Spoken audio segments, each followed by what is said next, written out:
உங்களுடைய வேதத்தை யோவான் எழுதின சுவிசேஷம் அதனுடைய 1ஆம் அதிகாரம் அதனுடைய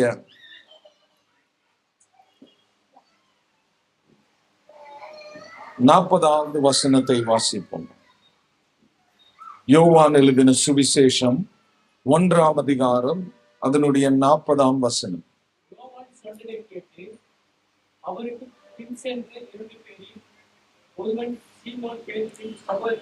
யோவான் சொன்னதை கேட்டு அவருக்கு பின் சென்ற இரட்சகரும் மீட்பருமான ஆண்டவர் உன்னை பேர் சொல்லி அழைத்திருப்பார். ஆனால் நீ தைரியமாக அவரை பின்பற்று, உனக்காக அவர் வாசல்களை திறக்க போதுமான தேவனாயிருக்கிறார்.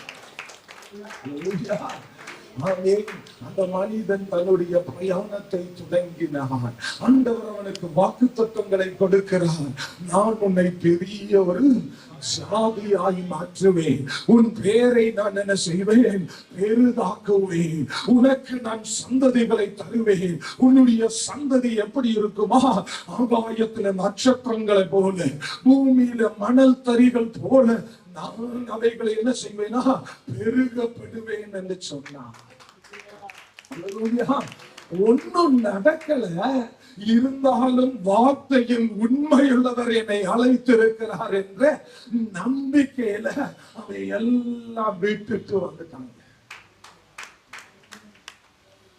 ஒருவேளை நீங்களும் பல காரியங்களை இந்த நாளில் சொல்ல முடியும். அருமையான பாஸ்டர் ஐயா சொன்னது போல, ஆமேன், அவர் குடும்பத்தை விட்டார், வீட்டுல இருக்கிறவங்களை விட்டுட்டாங்க, அவரை ஏற்றுக்கொள்ளல. ஏன்னா கிறிஸ்துவத்தை ஏற்றுக்கொண்டனால அவரை அவர்கள் வெறுத்து விட்டார்கள். ஆனால் இன்னைக்கு ஆண்டவர் அவரை வெறுக்கவில்லை அல்லவா, மகிமையா தானே வச்சிருக்கிறாரு, உன்னதமானதான வச்சிருக்கிறாரு. அவருடைய வார்த்தையை நம்பி வந்த ஒரு மனிதனையும் என் ஆண்டவர் வெட்கப்படுத்தவே மாட்டார். போராட்டங்கள் இருக்கலாம், பிரச்சனைகள் இருக்கலாம், வேதனைகள் இருக்கலாம், நோய் நொடிகள் இருக்கலாம். ஆனால் நீ எதை நம்பி வந்திருக்கிறாய்? எத்தனை பேருக்கு சொல்ல முடியும், அவருடைய வார்த்தையை நம்பி இந்த காலவேளையில வந்திருக்கிறேன். என் வாழ்க்கையில துன்பம் இருக்கு ஐயா, என் வாழ்க்கையில கண்ணீர் இருக்கு ஐயா, ஆனால் ஏன் இந்த காலவேளையில ஆராதனைக்கு ஓடி வந்தேன் தெரியுமா? அவருடைய வார்த்தை இன்று மேலே நடத்தி கொண்டிருக்கிறது. அவருடைய வார்த்தை இன்று மேலுக்கு விடுதலையாய் வெளிப்பட்டு கொண்டிருக்கிறது. ஆண்டவருடைய வார்த்தை ஆபிரகாமினுடைய வாழ்க்கையில் என்ன செய்ததுன்னு பாருங்க. ஆண்டவர் அவனுக்கு வாக்குத்தத்தம் கொடுத்தார். என்ன வாக்குத்தத்தம்? உனக்கு நான் ஒரு சந்ததியை என்ன செய்வேன், தருவேன். ஆனா வயது ஆயிடுச்சு. எத்தனை வயசு?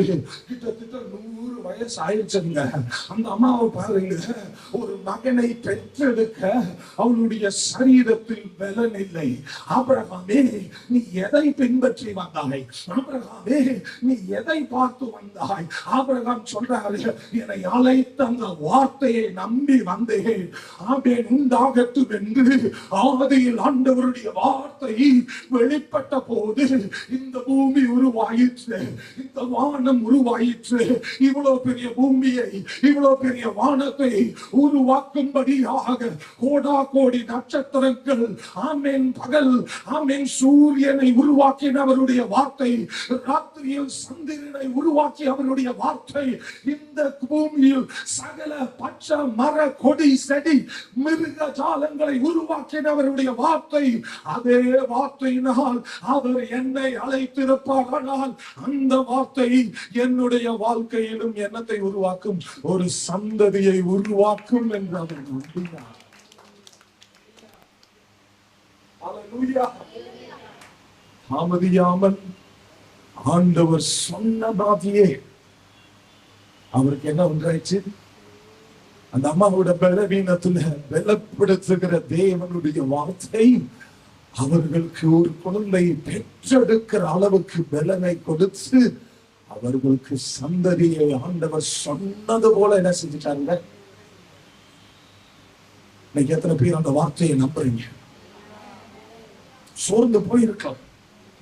ஆபிரகாம் கேட்கிறார், ஆண்டவரே நீங்க சொன்னீங்க, ஆனா வயசாயிட்டே போகுது, நடக்க மாட்டேங்குது. ஆண்டவர் சொல்லுகிறார், பொறுமையா இரு, பொறுமையா வந்துகிட்டு இருக்கு. ஹல்லேலூயா. வார்த்தையை நம்பி வந்தவன் என்ன செய்யவில்லை, வெட்கப்பட்டு போகவில்லை. ஆனா அவன் கூடயே இன்னொரு மனிதன் வருகிறான். அவனுடைய பேர் என்னன்னு கேட்டீங்கன்னா லோத். அவன் பேர் என்னது? லோத். ஆபிரகாம் ஆண்டவருடைய வார்த்தையை நம்பி வந்தான். லோத்தோ ஆபிரகாமுக்கு பின்னாடியே என்ன செஞ்சுட்டான்? இவர்களுடைய 2 பேருடைய வாழ்க்கையை நீங்கள் சற்று சிந்தித்து பாருங்கள். ஆபிரகாமினுடைய வாழ்க்கையில் எவ்வளவு ஆசீர்வாதங்கள், எவ்வளவு ஐஸ்வர்யம், எவ்வளவு சம்பத்து அவனை ஆண்டவர் பெருக பண்ணினார். ஆனால் லோத்தின் வாழ்க்கையை பாருங்க. முழுமையா ஆண்டவரை தேடுறானா? இல்ல. முழுமையா ஆண்டவரை நம்புறானா? இல்ல. அவனுடைய நோக்கம் முழுவதும் ஆபிரகாமுக்கு பின்னாடி போனா ஆபிரகாமை ஆசீர்வதிக்கிற ஒரு தேவன் இருக்கிறார். அவர்கிட்ட இருக்கிற ஆசீர்வாதம் ஆபிரகாமுக்கு வரும். ஆபிரகாம் இருந்து நமக்கும் கொஞ்சம் ஆசீர்வாதம் என்ன செஞ்சிடும்?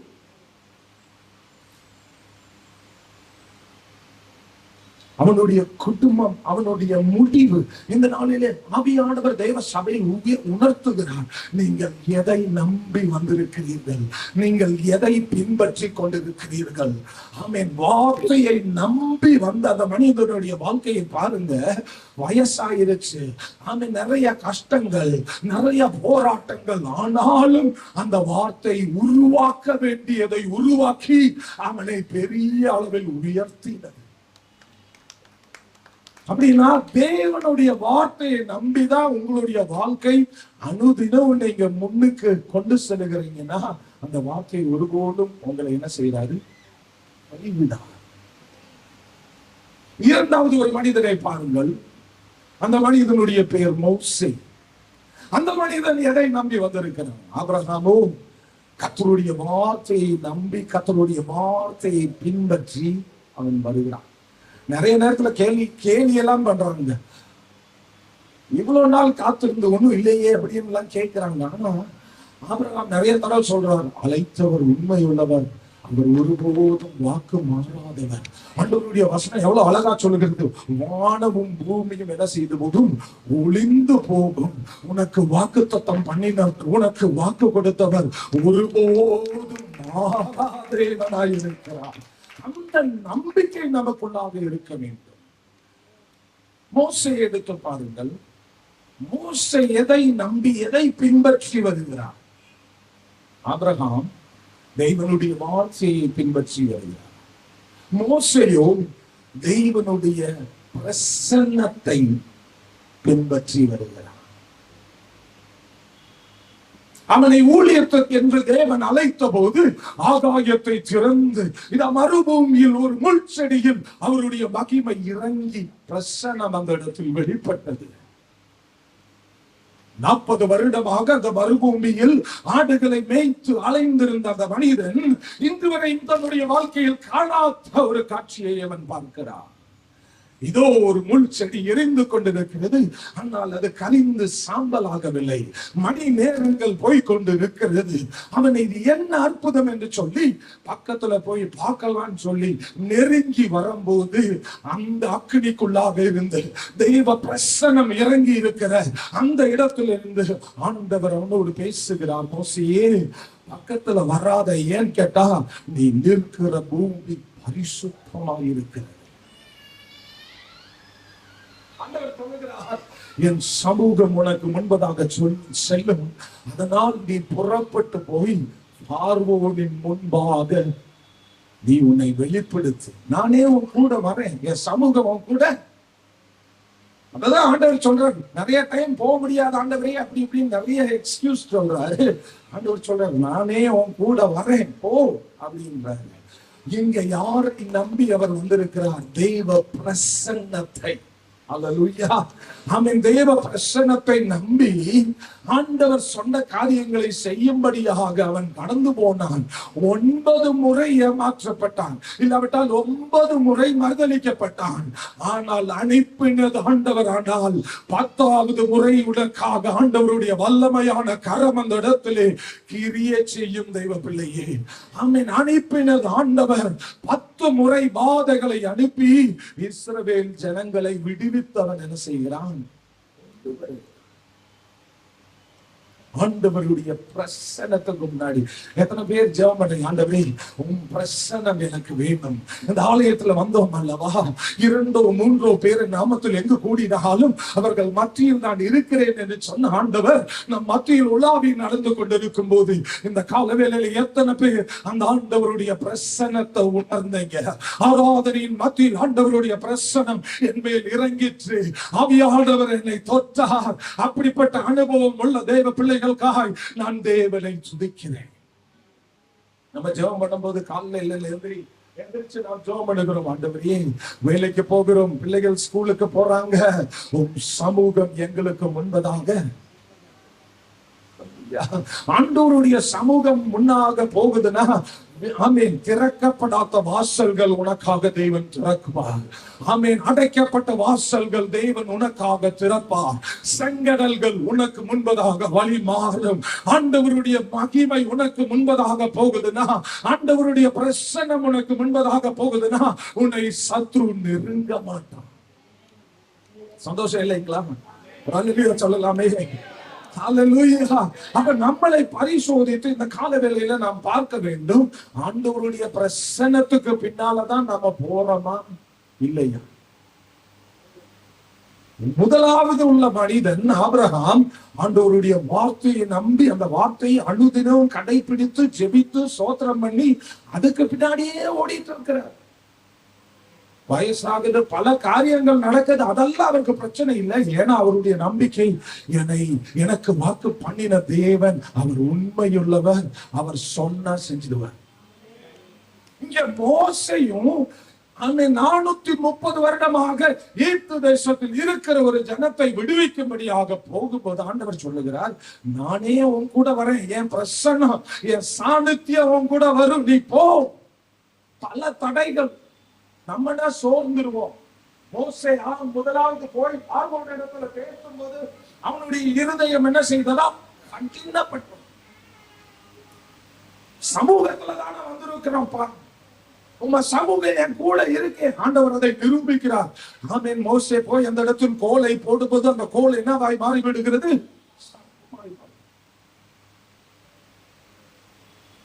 ஆனாலும் விடுதலை நடக்கலையே. ஆண்டவர் அந்த இடத்தில் ஒவ்வொரு கட்டுகளை என் ஆண்டவர் உடைத்துக் கொண்டிருக்கிறார். தாமதியாமல் ஒரு பெரிய விடுதலை ஆண்டவர் தருவார். தெய்வ பிரசன்னத்தை உணர்கிற தெய்வ பிள்ளையே, என் வியாதி இன்னும் மாறலையே, என் பிரச்சனைக்கு இன்னும் தீர்ப்பு வரலையே என்று சொல்லி நீ கவலைப்படாதே. ஒவ்வொரு முறையும் ஆண்டவருடைய பிரசன்ஸ், ஆண்டவருடைய சாநித்தியம் இறங்கும் போதெல்லாம் சில விடுதலைகளை உன் வாழ்க்கையில் ஆண்டவர் செய்து கொண்டே இருக்கிறார். தாமதியாமல் ஒரு பூர்ணமான விடுதலை அடையும் நாள் உன் வாழ்க்கையில் ஆண்டவர் கொண்டு வருவார். செங்கடலுக்கு முன்பதாக நிக்கிறாங்க. ஆண்டவர்கிட்ட மோசே ஜெபம் பண்றாரு. ஆண்டவர் சொல்றாரு, உன் கையில இருக்கிற கோலை நீட்டு போகா, என் சமூகம் உனக்கு முன்பதாக என்ன செய்யுமா? பாதை இல்லைங்க, பாதை இல்ல. ஆனா ஆண்டவருடைய சமூகம் இருக்குமானால் பாதை இல்லாத இடத்து உனக்காக ஆண்டவர் புது பாதைகளை திறக்குகிற தேவனாயிருக்கிறார். ஹல்லேலூயா சொல்லலாமா? இந்த காலவேளையிலே ஆமென், தேவ பிரசன்னத்தை உணர்ந்து அதை எடுத்துக்கொண்டு போகிற தேவ பிள்ளையே, ஆண்டவர் சொல்லுகிறார், தேவனுடைய பிரசன்னம் உனக்காக வாசல்களை திறக்கும். ஆனால் இன்னொரு பக்கம் பாருங்க, இந்த உண்மையான தேவனை அறிந்த மனிதன், அந்த மந்திரவாதிகள் எல்லாம் போய் பார்வோன் இடத்தில் ஒரு காரியத்தை சொல்றாங்க. தேவனுடைய கரம் யார் கூட இருக்கு? மோசேயோடு கூட இருக்கு. தேவனுடைய பிரசன்னம் யார் கூட இருக்கு? மோசேயோடு இருக்கு. அப்படின்னு சொல்லையும் அவர் எதை கவனிக்கல? ஆண்டவருடைய பிரசன்ஸ், ஆண்டவருடைய சாநித்தியத்தை அவர் என்ன செய்யல? கவனிக்கல. இருதயம் கடினமாய் கொண்டிருக்கிறது. ஆண்டவருடைய வசனத்துல நாம் பார்க்கும்போது 10 முறை அந்த பார்வோனின் இருதயம் கடினப்பட்டதாம். 7 முறை அவனாவே கடினப்படுத்தி கொண்டான். கடைசி 3 முறை ஆண்டவருடைய வசனம் சொல்லுது, ஆண்டவர் கடவுள் அவனுடைய இருதயத்தை என்ன பண்ணிட்டாராம்? கடின பண்ணிட்டான். அவனுடைய வாழ்க்கையின் சரித்திரத்தை பாருங்க. செங்கடல் வரையும் தான். இந்த செங்கடல்ல அவனுடைய சரித்திரம் முடிகிறது. அவன் இறந்து போகிறான். அவனை பற்றி வேதம் எழுதவில்லை.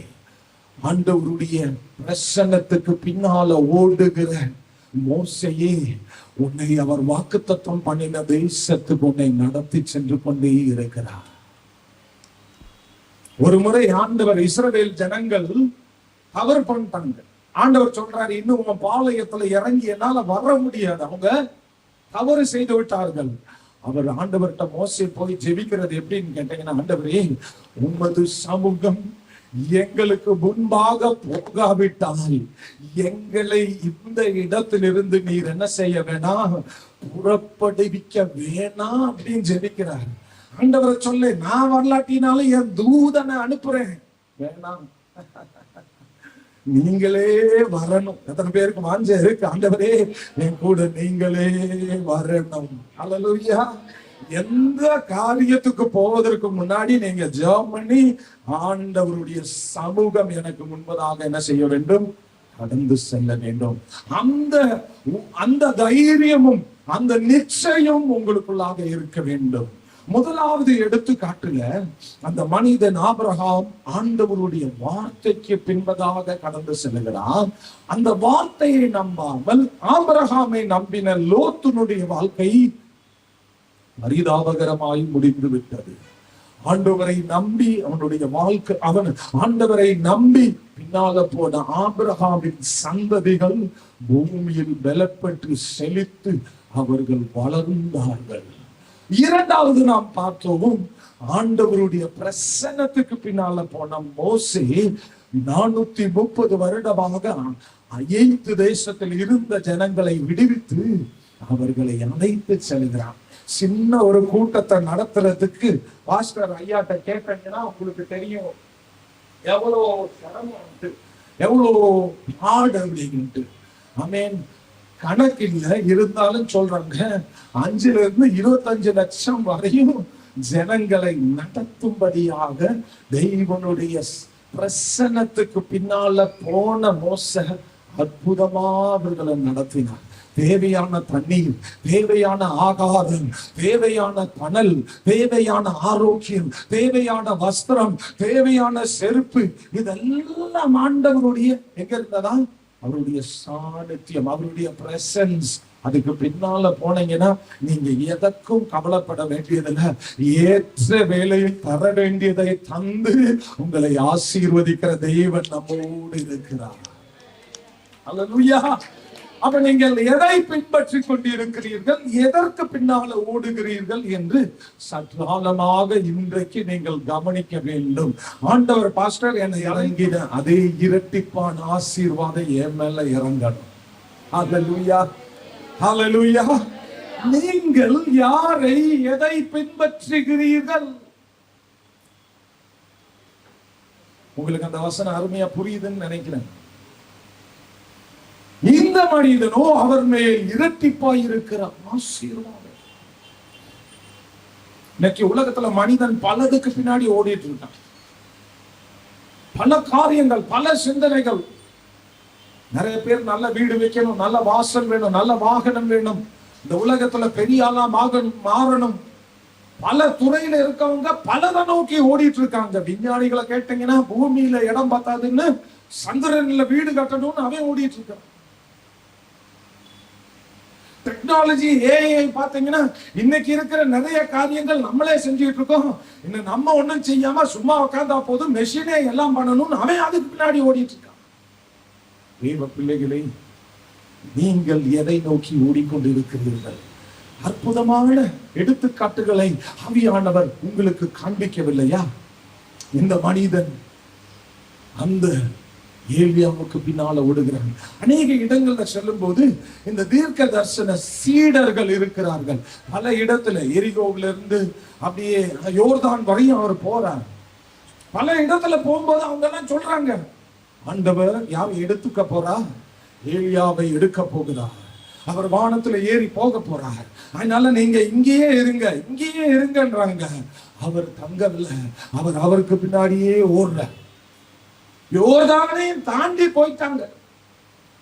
அவருக்கும் தெரியுது, யாருக்கு? ஏலியாவுக்கும் தெரியுது, ஆண்டவருடைய ரதங்கள் வந்து கொண்டிருக்கிறது. அக்கினிமயமான ரதங்கள் என்ன செய்யுது? என்னை கொண்டு போகும்படியாக இறங்கி கொண்டிருக்கிறது. ஆமீன். எலிசாவின் அருகில் வந்து கேட்கிறார், இவ்வளவு தூரம் என் பின்னாலேயே நான் ஒண்ணுமே சொல்லல, ஒண்ணுமே பேசல.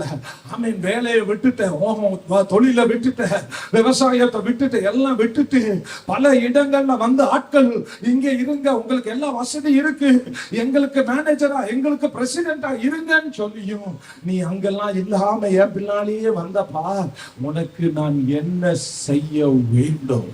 அந்த மனிதன் சொல்லுகிறான், உங்கள் மேல் இறங்கின இரட்டிப்பான அபிஷேகம் அது என் மேல் வரப்பெண்ண வேண்டும். அவனுடைய வாஞ்சை. எதற்காக பின்பற்றினேன்? எதற்காக ஓடி வந்தேன்? ஆண்டவர் ஏலியாவை சொல்லுகிறார், நீ கேட்டது மிகவும் கடினமான காரியம், ஆனாலும் உன்னுடைய பிரயாசம், உன்னுடைய பிரயத்னம் அது விருதாவாய் போவதில்லை. நான் அக்னிமயமாய ரதங்களில் ஏறி போகும்போது கவனமாய் பார்ப்பாயானால் நீ கேட்டதை அடையும்படி நான் அதை உனக்கு தருவேன். இந்த வல்லமையான ஊழியம் ஏலியா தீர்க்கதரிசியை பண்ணதை விட இரட்டிப்பான மடங்கு அவர் அற்புதங்களை செய்ய ஆண்டவர் அவருக்கு என்ன செய்தாராம்? உதவி செய்தார். கடைசியா சொல்லி முடிக்க வாஞ்சிக்கிறேன். கல்வாரி சிலுவையில் 2000 வருடங்களுக்கு முன்பதாக உங்களுக்காக எனக்காக சிலுவையில் அறையப்பட்டு அவருடைய கடைசி துள்ளி இரத்தம் வரை ஊற்றி பாவிகளாயிருந்த நம்மளை பரிசுத்தவான்களாய் அவருடைய இரத்தத்தால் சுத்தமாக்கி கரை கொடுத்து விலை கொடுத்து என்னையும் உங்களையும் மீட்டுக் கொண்டு உங்களையும் என்னையும் ராஜாக்களாக ஆசாரியர்களாக மாற்றின ஆண்டவர் சொன்ன ஒரே ஒரு காரியம்தான், என்னை நீங்கள் பின்பற்றுங்கள். அவரை பின்பற்றினால் என்ன நடக்கும்? சுருக்கமா சொன்னா, அவரை போல் நாம் மாறிவிடுவோம். அதற்கு தான் ஆண்டவர் நம்மளை அழைத்திருக்கிறார். உலகத்துக்கு அவர் வெளிச்சமாய் வாழினார். உங்களையும் உங்கள் குடும்பத்துக்கும் இந்த தேசத்துக்கும் வெளிச்சமாய் மாற்ற அவரை பின்பற்றுங்கள். அநேகருடைய வாழ்க்கையில் துன்பமும் துயரமும் இருந்தது. கலங்கிற இருதயத்தோடு மனவேதனையோடு வந்த அவர்களுடைய வாழ்க்கையில் ருசியாக இன்பமாய் அவர்களுடைய வாழ்க்கை மாற அவருடைய அற்புதங்கள் அங்கு விளங்கின.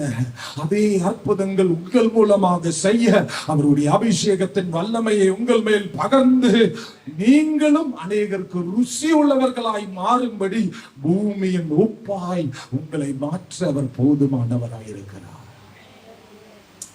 என்னை பின்பற்றுகிறவன் தன்னைத்தான் வெறுத்து அவனுடைய சிலுவையை எடுத்து அவரை என்ன செய்ய வேண்டுமா?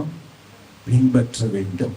அப்படி பின்பற்றுகிற தெய்வ பிள்ளையே, அவருடைய 2ஆம் வருகையில் உன்னையும் அழைத்து என்னையும் அழைத்து உனக்கும் எனக்குமாக அவர் ஆயத்தம் பண்ணுகிற வீட்டு வாசலிலே மகத்துவத்தோடு காணப்பட நாம் அவரை அனுதினமும் முழு மனதோடு பின்பற்றுவோம் என்று சொல்லி என்னுடைய வார்த்தைகளுக்கு நான் விடைபெறுகிறேன்.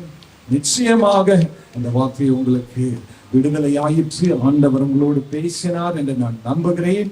என்னை அழைத்து கௌரவித்து இந்த இடத்திலே வாய்ப்பை தந்த அருமையான பாஸ்டர் ரெவரண்ட் ஜெபக்குமார் அவர்களுக்கும் குடும்பத்துக்கும் பாஸ்டர் அம்மாவுக்கும் என்னுடைய தம்பி சாம் அவங்க குடும்பத்துக்கும் இவ்வளவு நேரம் பொறுமையா என்னை கேட்ட உங்கள் யாவருக்கும் ஒரு முறை கூட என்னுடைய நன்றியை சொல்லி விடைபெறுகிறேன். தெய்வம் உங்களை ஆசீர்வதிப்பார்.